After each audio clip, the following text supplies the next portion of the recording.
Hello, everyone, and welcome back. And we're into one of the very exciting parts of the 2 days for me, and that is when we have the experts who come along, give up their time, and share with us some of their experiences and knowledge on topics. So I'm very privileged to announce that in a moment, Joe, Dusty Baker, and Bobby Valentine will take over the stage to discuss one of our major focus points for 2022, and that is sports sampling. Just to let everyone on this call know, we are currently working on the language that we will release to the coaches, to the players, to the families, and to the outside world about why we are so in favor of sports sampling for our young players. And we're talking about the ages up until almost high school when they start to make significant decisions about the sport they want to focus on, because it's driven by the athlete, not by coaches, not by parents, not by any external pressure, because that's the best way that these kids will stay with that sport for the rest of their lives. Joe earlier today mentioned that there are definitely dangers of early specialization, and we see them all the time, and they are mental health as well as physical health, as well as social well-being. They're all dangers of early specialization. But what we as a group are going to focus on is the positives of sports sampling. I would strongly recommend that everyone on this call takes a look at the book Range, which talks about why generalists triumph in a specialized world. And we're talking across the board. We're talking about in industry, in music, in sports, whatever it might be. Those people who are brave enough to sample different things ultimately succeed at a higher level later in life. And that's especially true of sports. So without further ado, I want to welcome up Bobby, Dusty, and Joe to give their experiences and stories, and then hopefully also some questions from the audience. Thanks, everybody. I'm joined here by Coach Dusty Baker. Most of you saw him yesterday. Longtime player, MLB, and coach, current coach of the Houston Astros and the reigning American League Coach of the Year. Congratulations on that, Coach. Oh, thank you. Yeah. So I'll kind of set the table here and then let you do some storytelling, and hopefully Coach Valentine joins us here soon. But we're going to talk a little today about sports sampling, and as a company, Steel Sports, we've had a long time of building this company, and we're kind of built around travel teams. You have a son that's played through the travel circuit, I believe. So we have travel baseball teams, travel softball teams, travel soccer teams. And, we're part of the problem, with early specialization here. But I think Steel Sports likes to do things a little bit differently than the average. So I'm just setting the table here. We want to talk about sports sampling, why it's good, how it can benefit athletes, whether they're going to become a major leaguer, whether they want to play at the college level, how can playing multiple sports help it out? And you and I have chatted about this. Hey, we have Coach too. This is great. So, Coach, how's it going, Coach?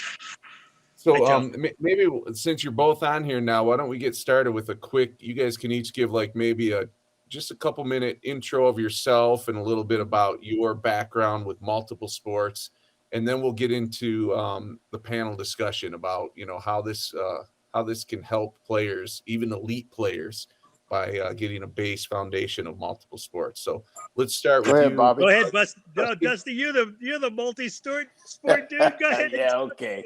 Right. No, but see, I was born in Riverside, California. Moved to Sacramento when I was 15, but the town hero was Bobby Bonds. And Bobby Bonds was on my dad's little league team. He was 4 years older than me.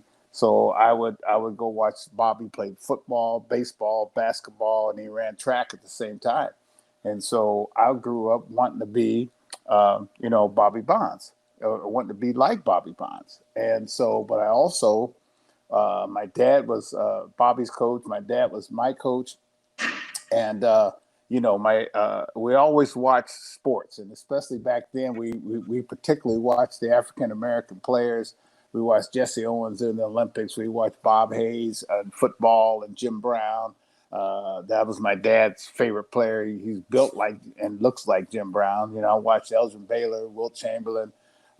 Then in baseball, my hero was Tommy Davis, and my dad loved Hank Aaron. And so it was natural for us to want to play, all the sports, all the kids. We come from a town of 50,000 people, and we all played every sport. And then we swam in the summer. We played soccer. We had a European soccer team that came to Riverside and played every summer. And so it was just sort of natural to go from one sport, to the next. And our parents loved it because, we didn't have the malls back then, but they didn't like us just hanging out. And so, and then my dad made it conducive for us to play because our backyard was a big grass backyard. That was a football field, the baseball field. My dad put a light up on the house so I could play basketball at night. And so, my dad just made it conducive, for us to always stay busy, and sports was an avenue that we took.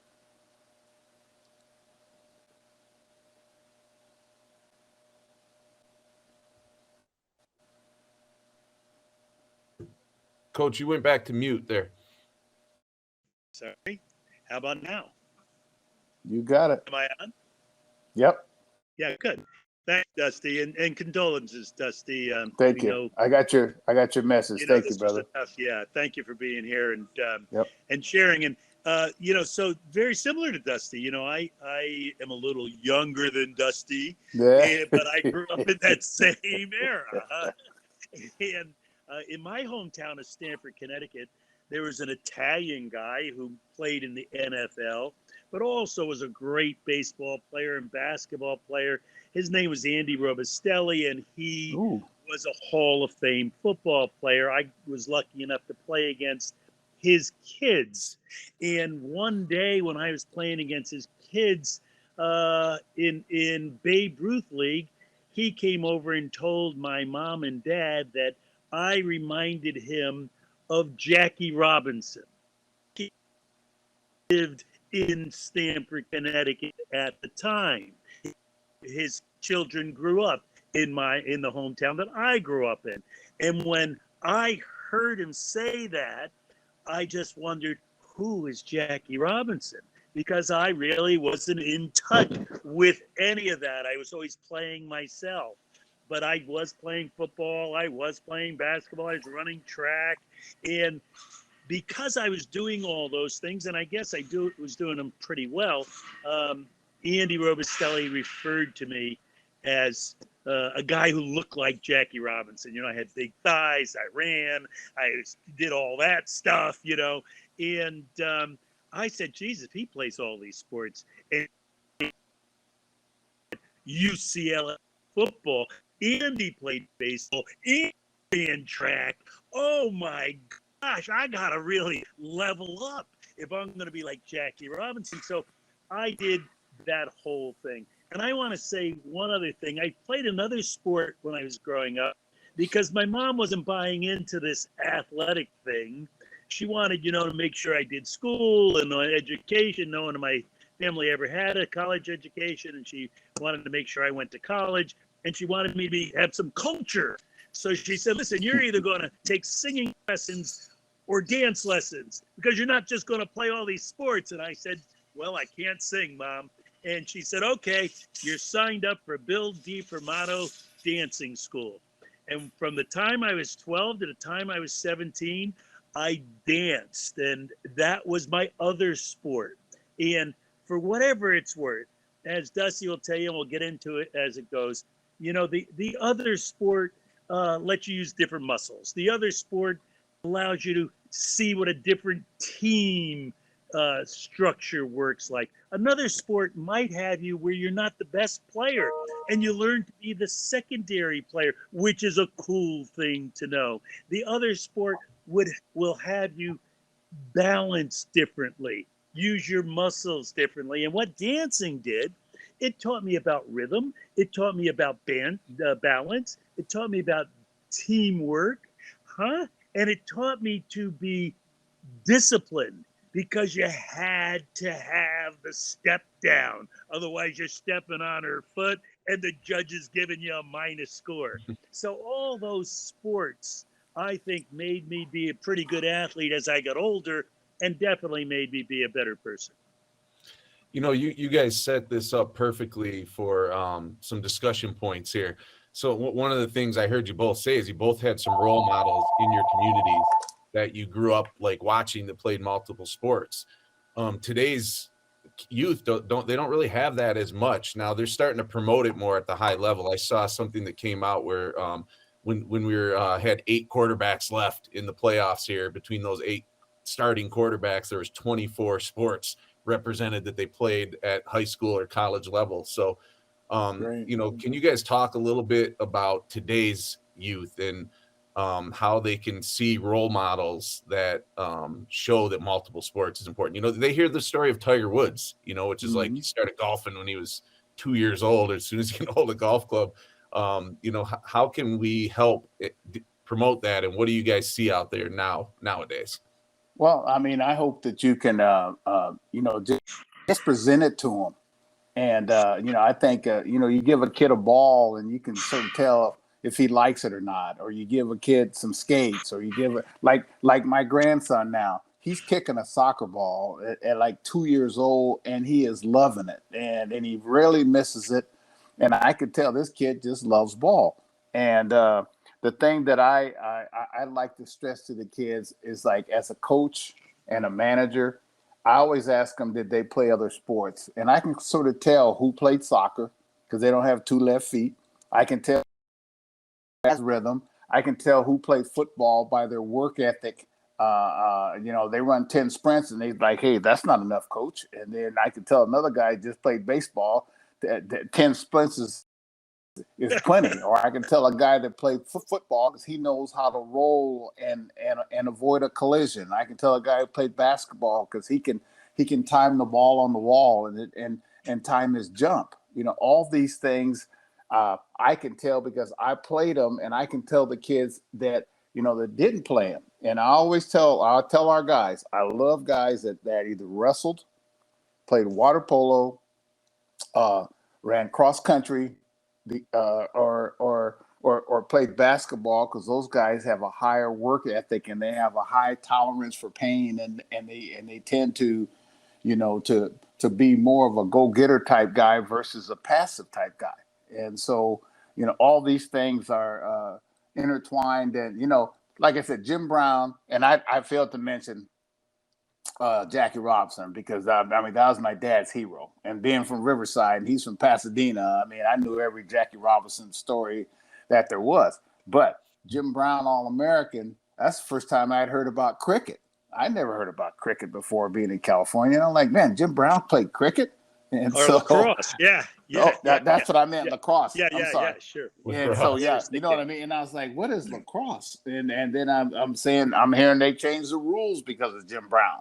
And so, in lacrosse. And so this, trying to be like these superheroes, like this made me better and better. Because where I come from, I wasn't the best athlete. I was one of them. But, you know, that work ethic just took me to another level, actually.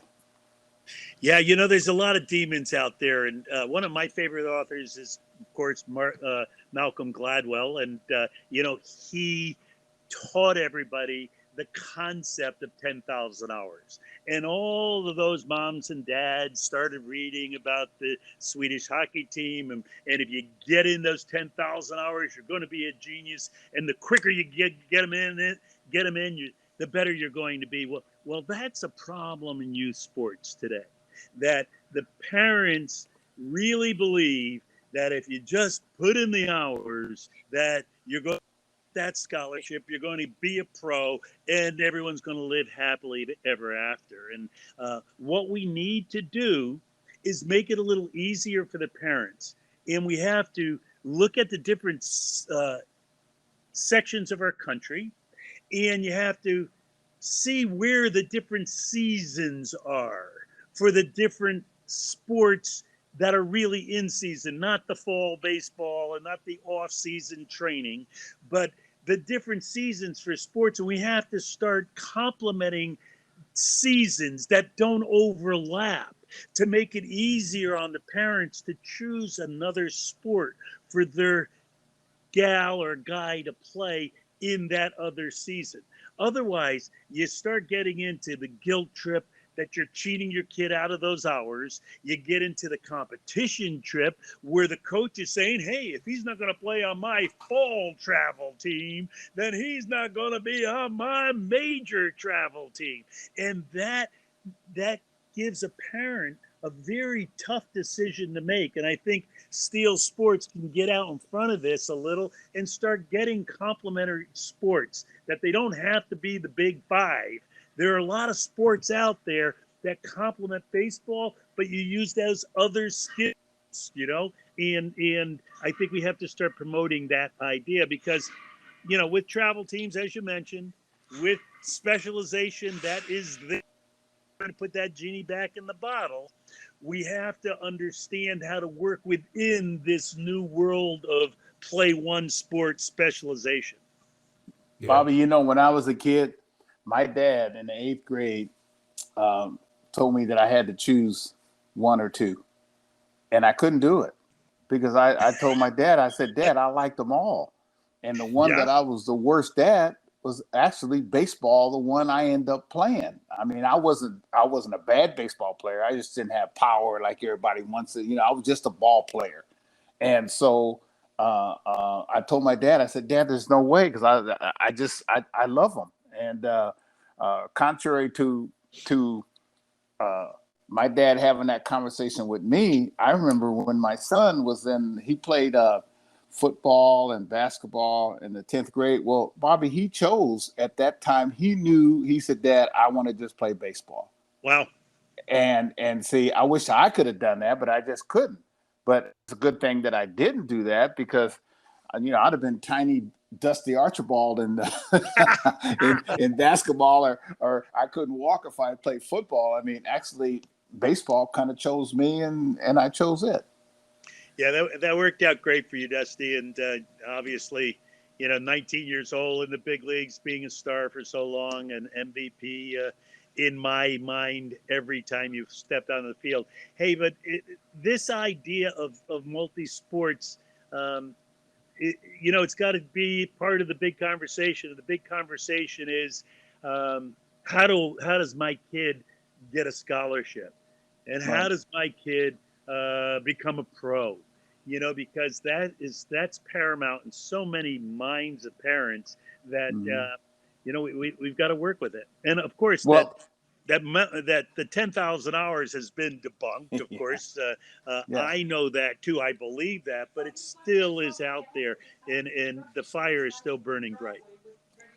Yeah, I didn't know he was in it. Yeah, you know, one of the things, and some of our coaches are wondering what can they do better as youth coaches to help this, you know, and when you think of the travel system, you know, you have dad coaches that are sometimes good, dad and mom coaches that are sometimes good, sometimes not so good. We're loaded with lots of parent coaches in Steel Sports that are trained professional coaches that are also parents. And I wonder, you know, most of our coaches, though, you're a soccer coach, and soccer is life. Life is soccer. You're a baseball coach. Baseball is life. You know, once in a while, I've run into some dad or mom coaches that coach their young kids in the basketball league, in the baseball league, in the soccer league, in the flag football league. They keep like the same group of kids, but there's not a lot of professionally trained coaches that are doing multiple sports like that. What ideas you have that our specialized coaches, a baseball guy, a soccer guy, can do to help you know, alleviate these mental health issues, these physical health issues, the social impact stuff that we're seeing? Well, I think they can go to other sports practices to start and see how similar all these sports are, to tell you the truth. And that way, if you get a guy that understands another sport, then he can understand, you know, the difference in training. You know, he can understand, like, oh man, maybe they should run more sprints, or maybe they should do some push-ups, or maybe they should do this or that. See, I never get on any parents that are spending time being coaches or their kids. I know everybody wants a professional coach but a guy that goes out there, gives up his time. I'm sure that's not his 100% job. That's probably his spare time, job, being a coach. But I think it's up to us to help them.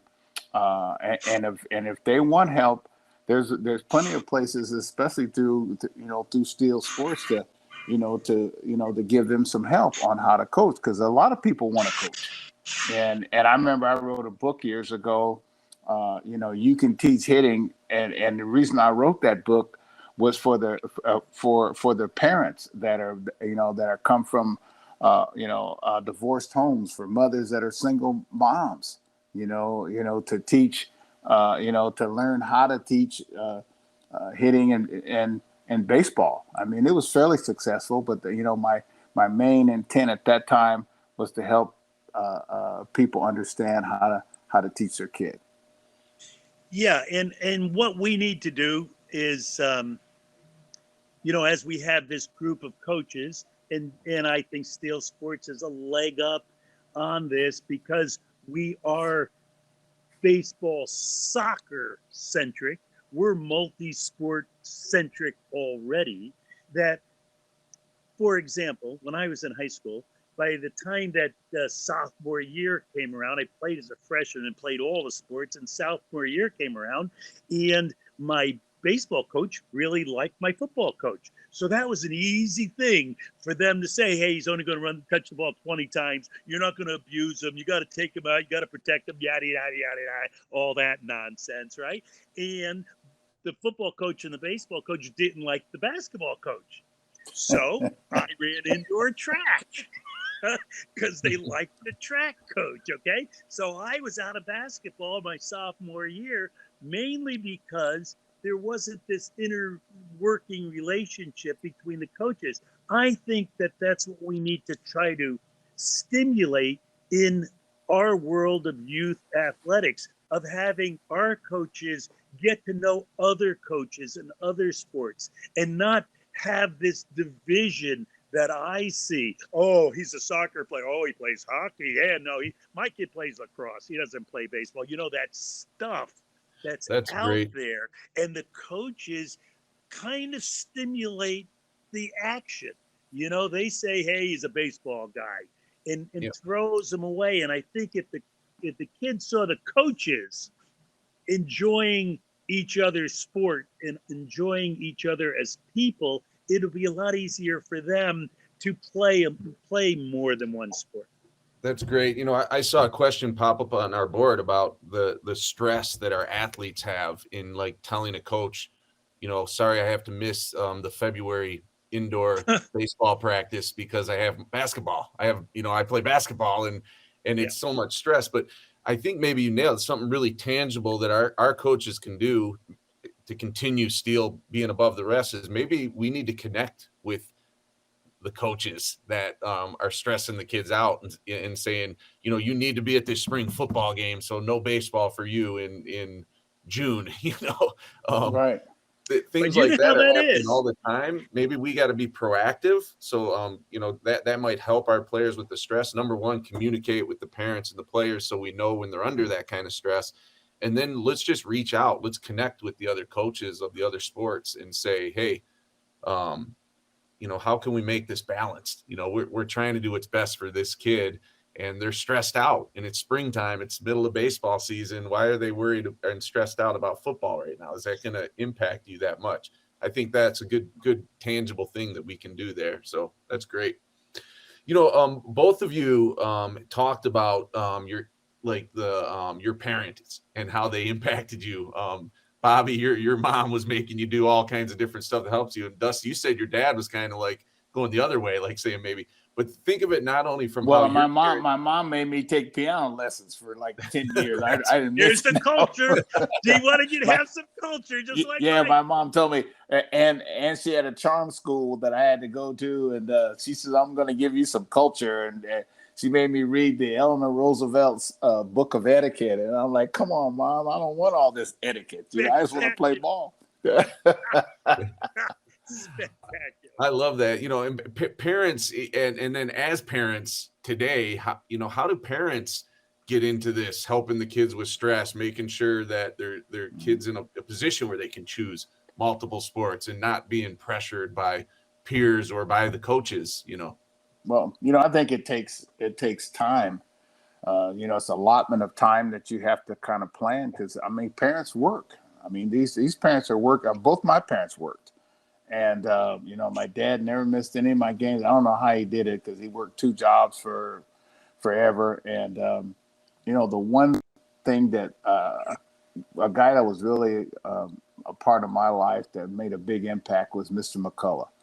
And Mr. McCullough, my parents got divorced in my senior year, and I use this today. Mr. McCullough could tell my personality differences. All of a sudden, I'm missing layups that I wasn't missing before, or my personality was different. And he's like, "Hey, man, something wrong?" I said, "I don't know, Mr. McCullough." He goes, "You want to talk about it?" And then I'll find somebody to talk to. And he became like my father away from home. And the thing about Mr. McCullough told me the greatest tip. He says, the thing I liked about your father is that he never got on me if you didn't play, or if you didn't play well, or whatever. All good game, Mr. McCullough. And he turned Mr. McCullough. And even though he was a coach, he didn't try to tell Mr. McCullough, what to do. This and that, because that's very important, that the parents turn the player over. That my dad did when I was a kid. And that is very cool. But like you said, Joe, a lot of our coaches are also the parent. And, I'm here at my academy right now, and it's going to fill up as soon as school is over. And, I hear this stuff all the time about, the stress between the player and the parent, when the parent's the coach. The parents only being the coach because no one else has the time to do it, And the idea that we can do Zooms and we can get parents together to talk with people who can help them be parents, because it's not an easy chore right now. No, it's being not. a parent and dealing with sports and dealing with all the stress. These last 2 years of COVID, this has been ridiculous. The situations we never dealt with before, ever. I try to think of myself. I used to get away with a lot of stuff, because if I got kind of caught doing something I shouldn't be doing, I would kind of smile my way by it. I would say, "Oh, it's all right. I'm sorry." Now a kid can't smile by it. They haven't seen a smile on some of these kids for 2 years. It's an amazingly stressful situation, and we need to provide a place. I think we need to do it like on a weekly or monthly basis. Hey, jump on and let's talk. Need to control the conversation, obviously, because we can't let too many people do what I'm doing right now, and that is talking too much.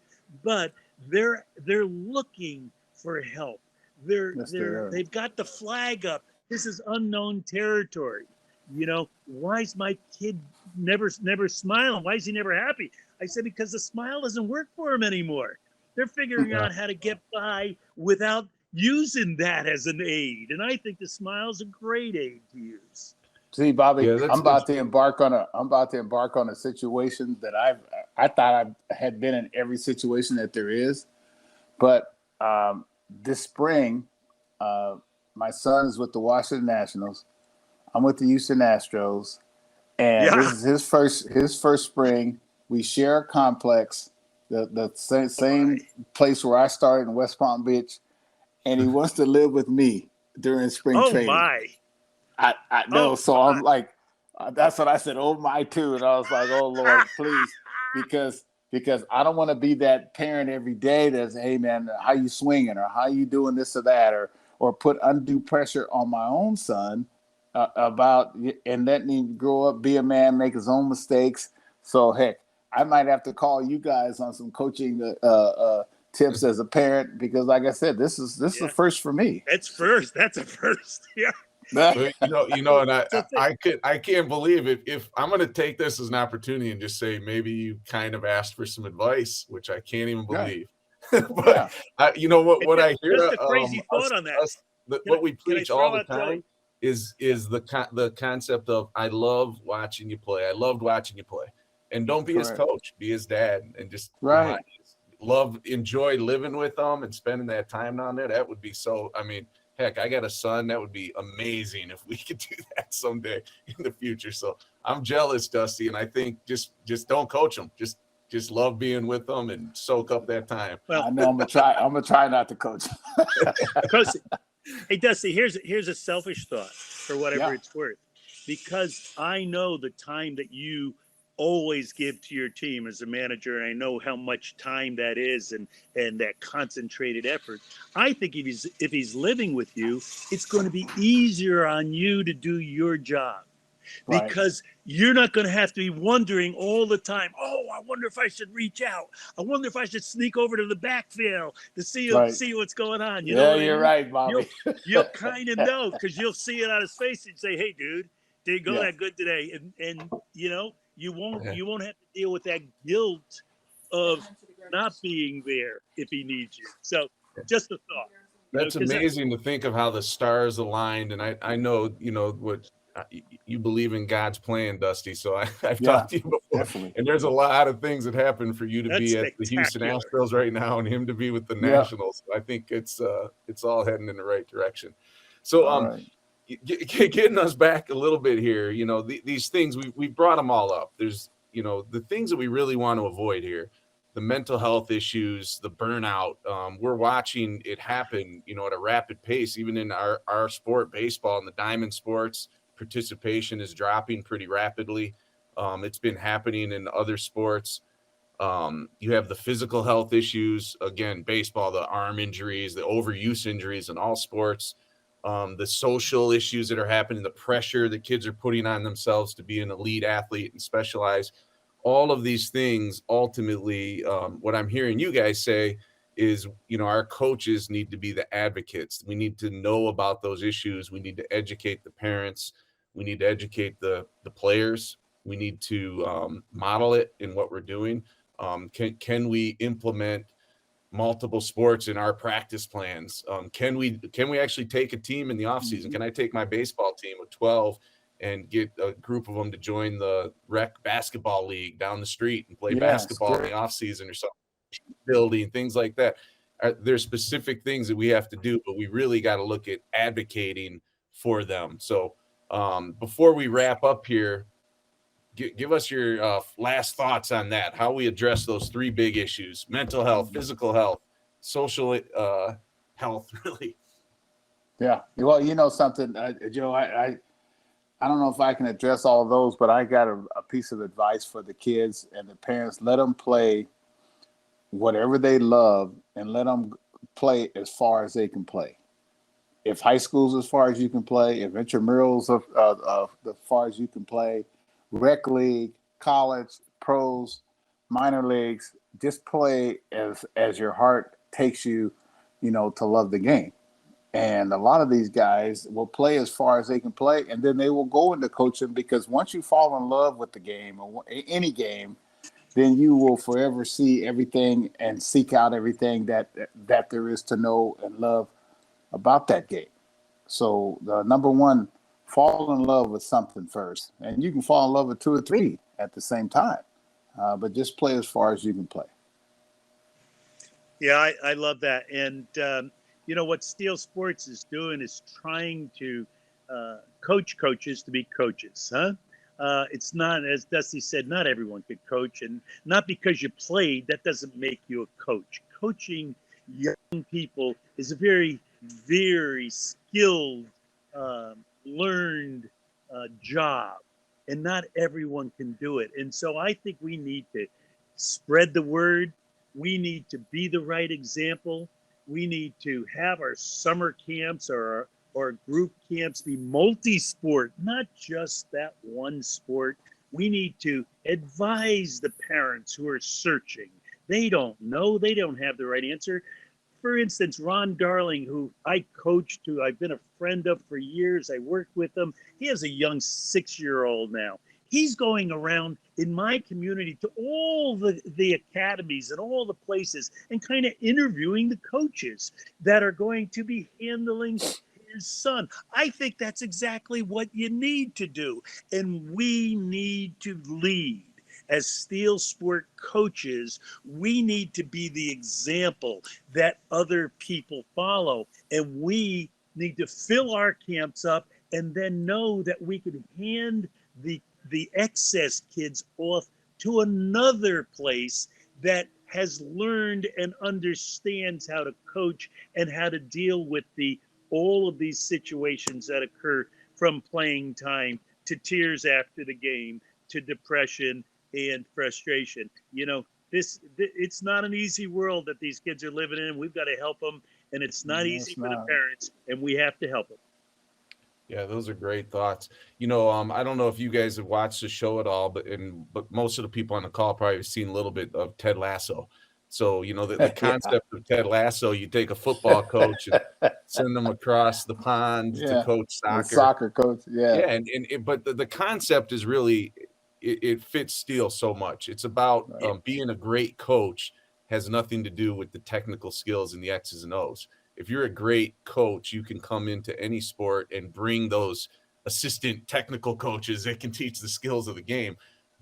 It's kind of like the soft stuff. It's a lot of the stuff that we teach. It's about building character. It's about team building and bonding. So, you know, these are ultimately what we're looking for our coaches to do. And Steel Sports, you guys kind of know this because I know on our advisory call a couple weeks back, we talked about it, but we're launching this Xplore multi-sport program. So we're starting to start at real young ages, 4, 5, 6, 7, 8-year-olds. We're getting them involved in camps instead of a baseball summer camp or a soccer summer camp. We're getting them involved in a multi-sport camp where we're introducing all different kinds of sports. We're trying to make it fun.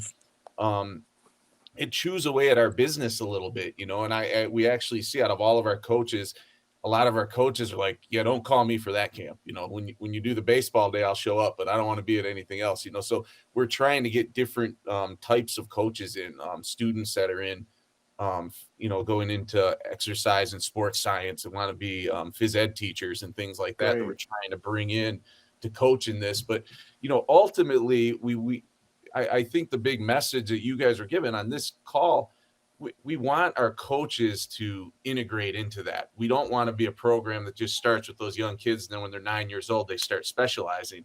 We want our coaches to understand that we want to keep them playing, that they can be well balanced, and we can play baseball year round, but avoid overuse injuries and avoid burnout by making it fun and making it exciting. We can also develop a soccer player that plays year round as an overall athlete by getting them involved in different sports. So these are the things that Steel Sports is really trying to do as we launch into the future. And I think we just have a couple more minutes here. So if you guys can give us any last comments, as you guys know, this is like great for me. So if we go over a couple minutes, I'm fine. I'll make them kick me out of here. But I love spending time with the two of you. Well, I just think you're on the right track. You know, it starts with conversation. And it starts with you know, a thought process, and then you want to take it to a reality. And you know, I think I see some of the questions that some of the people have are very good questions, and there's no such thing as a bad question. And you'd be surprised. I remember I went to the Squaw Valley Warriors basketball camp. And I met Al Addles and I met Rick Barry. I was 16 years old. And I never forget this. My dad, I was averaging 12 points a game. I was shooting across my face like Tim Hardaway.